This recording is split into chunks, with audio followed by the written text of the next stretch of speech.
اعوذ باللہ من الشیطان الرجیم بسم اللہ الرحمن الرحیم قال اللہ تبارک و تعالی فی القرآن المجید والفرقان الحمید سبحان الذی اسری بعبدہ لیلا من المسجد الحرام الی المسجد الاقصی الذی بارکنا حولہ لنریہ من آیاتنا انہ هو السمیع البصیر آمنت باللہ صدق اللہ مولانا العظیم وصدق وبلغنا رسولہ النبی الکریم الامین۔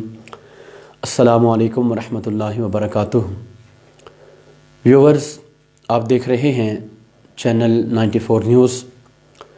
پروگرام فکر قرآن کے حوالے سے آج کا ہمارا ٹاپک مصطفیٰ کریم علیہ الصلاۃ والسلام کا سفر معراج اور صاحب معراج کے جلووں کے حوالے سے ہے۔ اللہ رب العزت وحدہ لا شریک نے قرآن مقدس کے اندر ارشاد فرمایا، سبحان، بڑا پاک ہے حضرت جناب سیدنا عبداللہ بن عباس رضی اللہ تعالی عنہما، آپ نے فرمایا سبحان تنزیہ اللہ تعالی، یہ اللہ رب العزت کی پاکی کو بیان کرنا ہے کہ اللہ رب العزت ہر قسم کے عیوب سے، نقائص سے مبرہ ہے، منزہ ہے۔ الذی اسری، پاک ہے وہ ذات ببرکات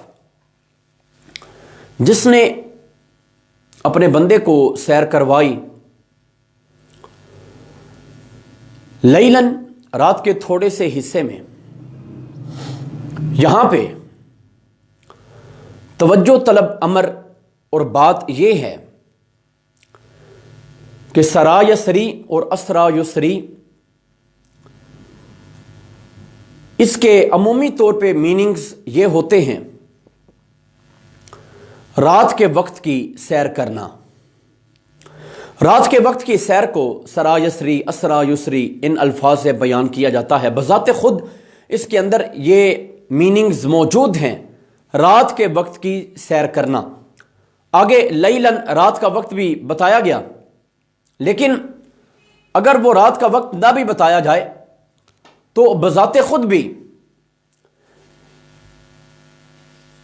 یہ الفاظ اس بات کے اوپر دلالت کرتے ہیں کہ ان کے اندر رات کا معنی موجود ہے۔ جیسے حضرت جناب سیدنا موسیٰ علیہ نبی جینا و علیہ الصلاۃ والسلام کلیم اللہ، آپ کو اللہ رب العزت وحدہ لا شریک نے حکم دیا، فَأَسْرِ بِعِبَادِي لَيْلًا، آپ رات کے وقت میرے بندوں کو لے چلے۔ تو وہ بھی رات کا وقت تھا، وہاں پہ بھی لیلاً رات فرمایا گیا۔ لیکن اگر رات کا تذکرہ نہ بھی ہو تو پھر بھی ان الفاظ کے اندر بذات خود رات کے وقت کی سیر، رات کے وقت کا چلنا مراد ہوتا ہے۔ حضرت جناب سیدنا موسیٰ علیہ نبی جینا و علیہ الصلاۃ والسلام، جو آپ کے بارے یہ الفاظ آئے، فَأَسْرِ بِعِبَادِي لَيْلًا، رات کے وقت میرے بندوں کو لے چلیں۔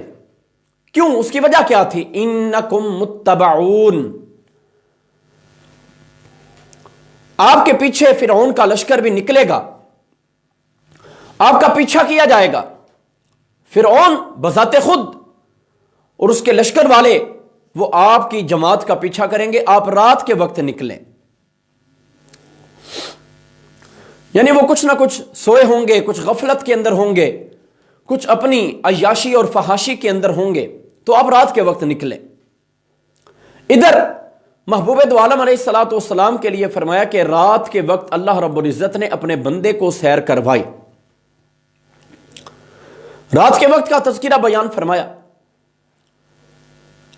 آگے لیلاً ارشاد فرمانے کا تذکرہ الگ ہے۔ اسرا کے بعد فرمایا بعبدہ، مستند علماء کرام نے ارشاد فرمایا عبد چیز دیگر و عبدہ چیز دیگر است۔ خالی عبد، خالی بندہ ہونا یہ اور ہے، اور اللہ رب العزت وحدہ لا شریک کا بندہ ہونا یہ اور ہے. خالی عبد، بندے سارے اللہ پاک کے، لیکن ہر کسی کو اللہ رب العزت وحدہ لا شریک عبدہ نہیں فرماتا. ہر کسی کے بارے عبد ہی کے الفاظ نہیں بولے گئے. ہر کسی کو اللہ رب العزت وحدہ لا شریک نے اپنی ضمیر ہوا کے ساتھ ملا کے پیش نہ فرمایا. تو یہاں پہ علماء کرام نے ارشاد فرمایا کہ اللہ کا رسول، اللہ کا نبی، یہ بڑا رتبہ ہے، بڑا شرف ہے، لیکن جب بھی اللہ کے نبی اور اللہ کے رسول اللہ رب العزت کی طرف سے مخلوق کی طرف آتے ہیں تو انہیں رسول یا نبی کہا جاتا ہے. یہاں پہ اللہ پاک نے برسولہ بنبیہ نہ فرمایا، حالانکہ سرکار دو عالم علیہ الصلوۃ والسلام کے نبی اور رسول ہونے کے اندر جو بندہ شک کرے وہ کافر ہے. لیکن فرمایا نہیں اسرا بعبدہ، فرمایا اسرا بنبیہ او اسرا برسولہ، یہ نہیں فرمایا، بعبدہ فرمایا. کیونکہ رسول اللہ پاک کی طرف سے، خالق کی طرف سے مخلوق کی طرف آتا ہے، اور عبد اس کی شان یہ ہے کہ وہ معراج کی رات مخلوق سے خالق کی طرف جاتا ہے. اس وجہ سے عبد فرمایا. اب فرمایا لیلن، رات کے تھوڑے سے حصے میں ہم نے آپ کو وہ سیر کروائی. رات کا تھوڑا حصہ، یہ تھوڑا حصہ، یہ ترجمہ اپنی طرف سے نہیں ہے. لیلن کے اوپر تنوین جو ہے یہ تقلیل کی ہے. تقلیل ہوتا ہے کسی چیز کی کمی کو بیان کرنا، قلت کا بیان کرنا. جیسے وردوان من اللہ اکبر، رضامندی اللہ پاک کی طرف سے تھوڑی سی مل جائے تو بہت ہی بڑی ہے. یہاں پہ بھی بذات خود رضوان من اللہ، اس کے اندر ترجمہ تھوڑا سا یا چھوٹا نہیں ہے، بذات خود کسی یہ لفظ کا ترجمہ نہیں ہے، لیکن یہ عربک گرامر ہے. وردوان، اس کے اوپر جو تنوین ہے، جو دو پیش ہیں، یہاں پر بھی تقلیل کے لیے اللہ پاک کا زیادہ راضی ہو جانا کسی بندے سے، وہ رتبہ، وہ سٹیٹس، وہ سٹینڈرڈ ہر بندے کا نہیں ہے. فرمایا کہ رضامندی اللہ پاک کی طرف سے تھوڑی سی بھی مل جائے تو وہ بھی بہت ہی بڑی ہے. یہاں پہ بھی لیلن، یہاں پہ لیلن کے اوپر جو دو زبر تنوین ہیں، یہ بھی تقلیل کے لیے رات کا تھوڑا حصہ یہ وقت بیان کیا گیا. حضرت علامہ اسماعیل حقی رحمت اللہ تعالی علیہ آپ نے بیان فرمایا کہ وہ تھوڑا سا حصہ کتنا؟ فرمایا وہ 3 سے 4 گھنٹے. اتنے وقت کے اندر، بہت ہی کم دورانیے کے اندر اللہ رب العزت نے اپنے پاک نبی علیہ الصلوۃ والسلام کو بستر سے اٹھایا، اپنے پاس بلایا، دیدار عطا کروایا، دین اسلام کا حکم نامہ پہنچایا، اور دوبارہ پاک نبی علیہ الصلوۃ والسلام کو بستر کے اوپر سلایا. 3 یا 4 گھنٹے کے اندر محبوب دو عالم علیہ الصلوۃ والسلام لامکاں عرش بری کے اوپر بھی جلوہ افروز ہوئے، رب تعالیٰ کا دیدار، زیارت، تمام اشیاء. اور ادھر اسی دورانیہ کے اندر پاک نبی علیہ الصلوۃ والسلام وہ ساری سیر فرما کے واپس بھی تشریف لائے. اب فرمایا من المسجد الحرام الی المسجد الاقصی، وہ سیر وہ کس جگہ سے اسے شروع کیا گیا؟ تو فرمایا من المسجد الحرام، مسجد حرام، بیت اللہ شریف، خانہ کعبہ شریف، وہاں سے اس سیر کو شروع کیا گیا. الی المسجد الاقصی، اور مسجد اقصی تک. یہاں پہ آیت طیبہ کے اندر 2 مساجد کا تذکرہ ہوا، مسجد حرام اور مسجد اقصی، مسجد حرام، خانہ کعبہ شریف، بیت اللہ شریف، اللہ رب العزت کا گھر، وہاں سے لے کے یہ سیر، یہ سفر شروع ہوا۔ حدیث طیبہ کے اندر بعض روایات ایسی ہیں جن سے یہ پتہ چلتا ہے کہ وہ گھر جس کے اندر اللہ کے پاک نبی علیہ الصلوۃ والسلام آرام فرما رہے ہیں، جہاں سے آپ کو یہ معراج کروایا گیا، سفر کے اوپر بلایا گیا، وہ گھر جناب سیدہ ام ہانی رضی اللہ تعالی عنہا آپ کا ہے۔ آپ جناب نبی مکرم صلی اللہ علیہ وسلم کی چچا زاد بہن ہیں، اور جناب سیدنا علی المرتضی شیر خدا تاجدار حل عطا رضی اللہ تعالی عنہ آپ کی سگی ہمشیرہ ہیں، جو تقریباً جناب علی المرتضی رضی اللہ تعالی عنہ آپ سے عمر میں 9-10 برس بڑی ہیں۔ آپ کے گھر سے حدیث طیبہ کے مطابق یہ بیان ہوا کہ وہ جناب سیدہ طیبہ ام ہانی رضی اللہ تعالی عنہا آپ کا گھر ہے، جہاں سے پاک نبی علیہ الصلوۃ والسلام کو یہ سیر کروائی گئی۔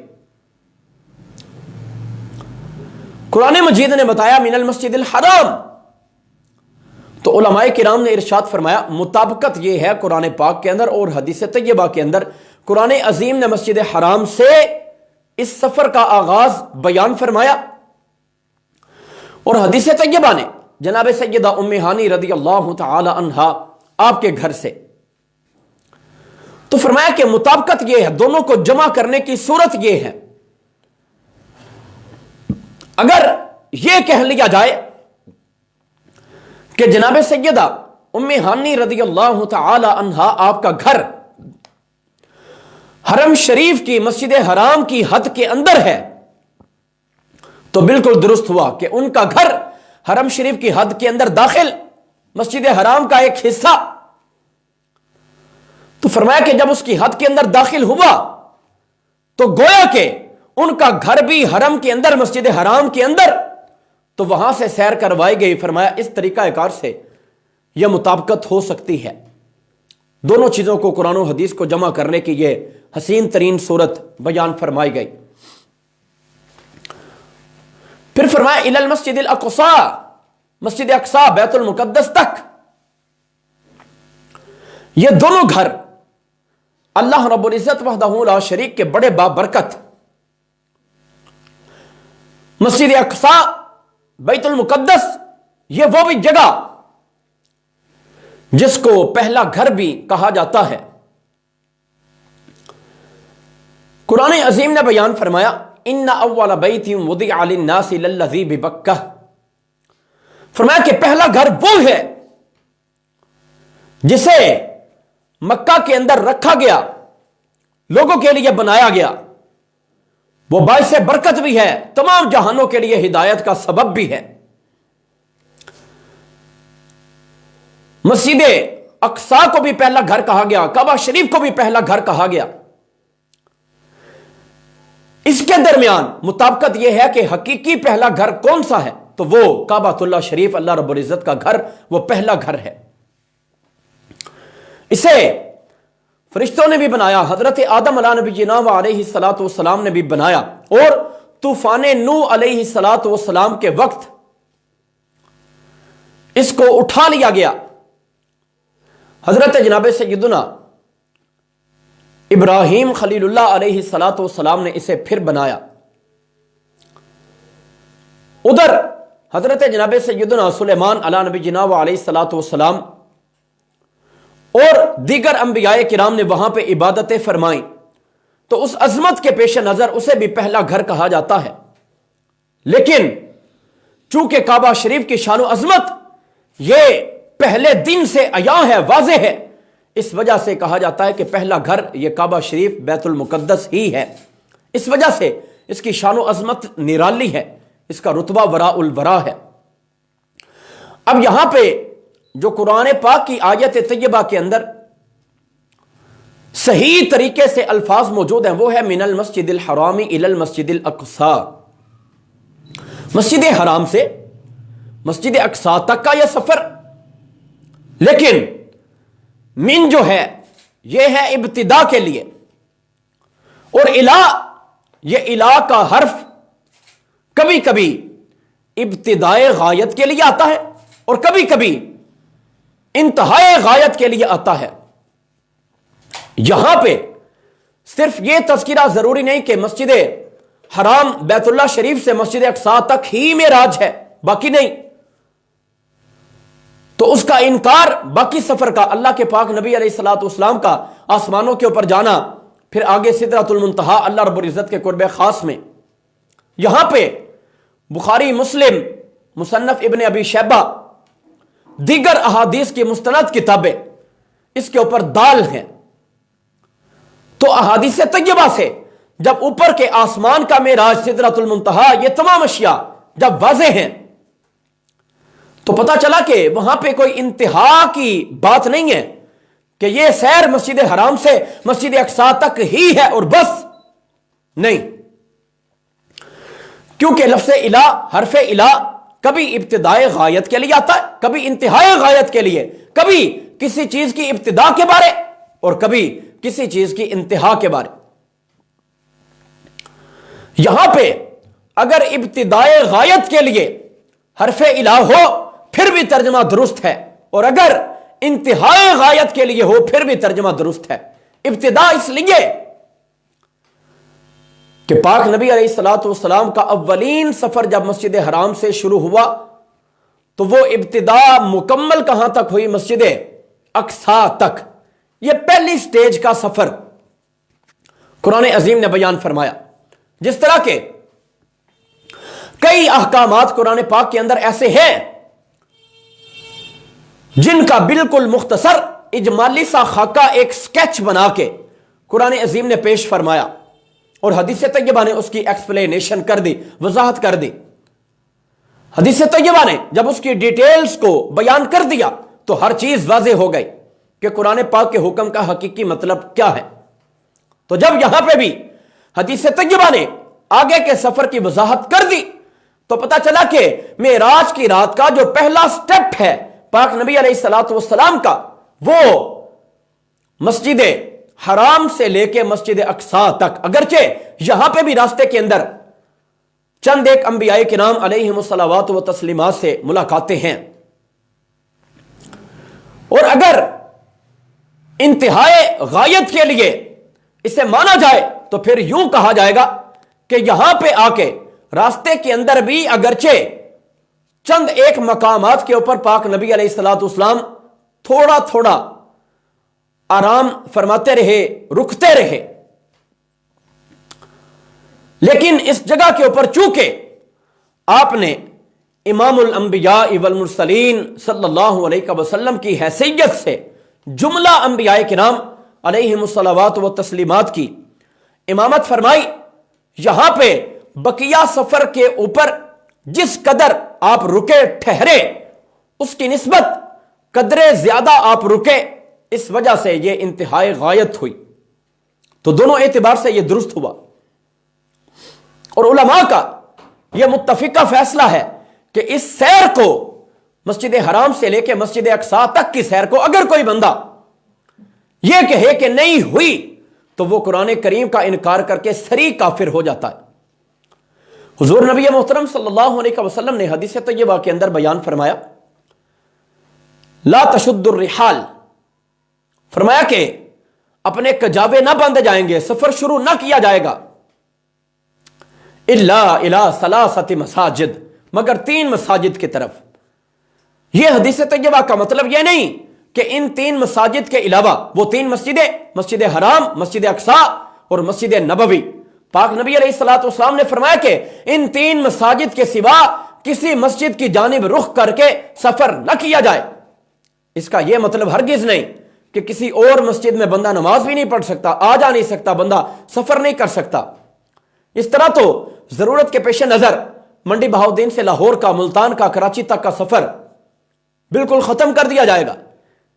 یہاں سے تو منڈی سے اسلام آباد تک بندہ نہیں جا سکتا، ختم کر دیا جائے گا کہ فرمایا کہ 3 مسجدوں میں بس جاؤ، باقی سفر ہی نہ کرو۔